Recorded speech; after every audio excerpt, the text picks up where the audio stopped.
everybody. It's Vanessa here and welcome to my dyslexic life.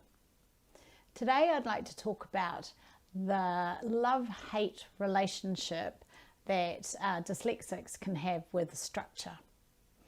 So I had an experience the other week where I was doing a piece of work and I'm really invested in this work. I'm really interested in it. It's some work to help dyslexics in a corporate environment. And I had lots of ideas, but every time I tried to sit down and create this piece of work, I just felt so frustrated and overwhelmed and uninspired. And this had been going on for about 2 or 3 weeks and I wasn't making any progress. I'd spent a lot of time on it, but I hadn't made any progress. I wonder if you can relate to that. And then Becky and I actually sat down together and we created a structure that this information was going to go in. And do you know what? As soon as that structure was created, everything fell into place. I knew where to put the ideas. I was like, we could say this bit and then this bit. And I could really see where all my ideas had a place. And it happened again the other week. We were talking, if you follow us on Truth About Dyslexia, you know Stephen sends out a weekly newsletter. And he had talked about how he had worked out the structure for the newsletter. So, it was about my dyslexic life, then about his podcast, and then a little paragraph of information. And he was saying how much easier it was once he knew the structure. And, that was the same for me creating this piece of work. Once I had the structure for my ideas to fit into, then I could really, let my dyslexic talent shine and I could really get invested. And I created a huge amount of work in such a short time. The problem for us is we don't naturally know how to create structure. And often, even if we do create a structure, we quite often overcomplicate it. Have lots and lots and lots of steps.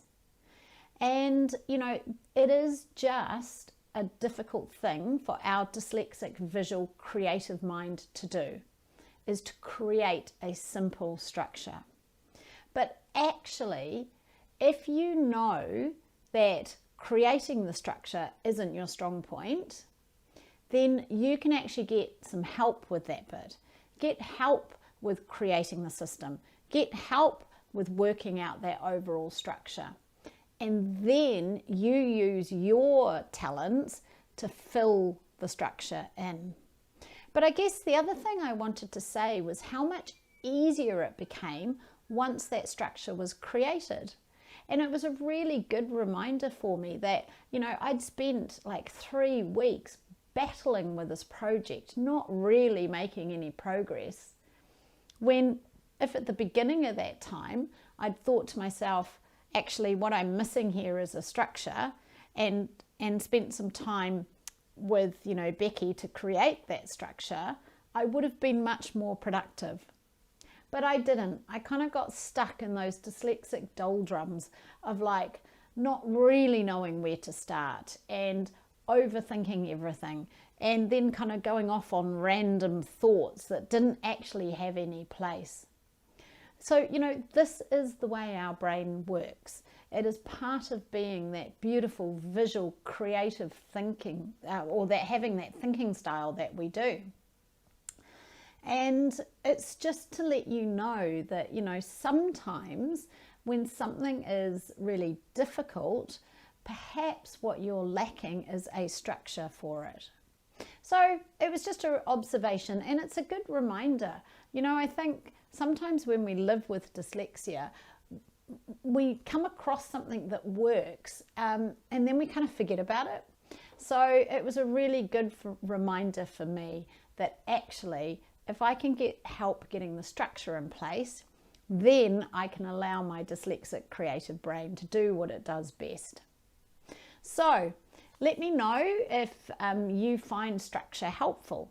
It could be anything. It could be a structure to your day. It could be a structure to a piece of work. I'd be really interested to hear from you.